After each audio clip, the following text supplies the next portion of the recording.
Hello guys, मैं एक झूमर गीत गाने जा रही हूँ। अच्छा लगे तो लाइक और कमेंट कर दीजिएगा। हो राजा हो कबे अइब कब जइब हमें बता के जा, नया मोबाइल दिला के जाना। तारा मामी के बोली हमरा साले करे जा में बोली, तारा मामी के बोली हमरा साले करे जा में बोली। अपना मम्मी के मड़ई में बैठा के जा, नया मोबाइल दिला के जाना। राजा हो कबे अइब कब जइब हमें बता के जा, नया मोबाइल दिला के जाना।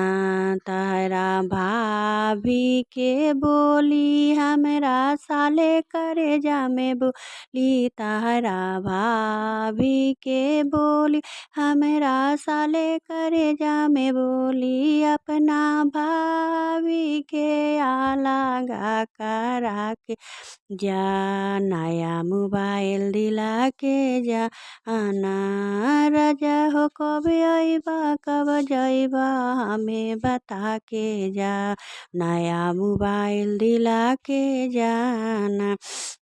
तारा बहिनी के बोली हमरा साले करे जा में बोली, तारा बहिनी के बोली हमरा साले करे जा में बोली। अपना बहिनी के गवाना करा के जा, नया मोबाइल दिला के जा आना। राजा हो कबे अइब कब जइब हमें बता के जा, नया मोबाइल दिला के जाना।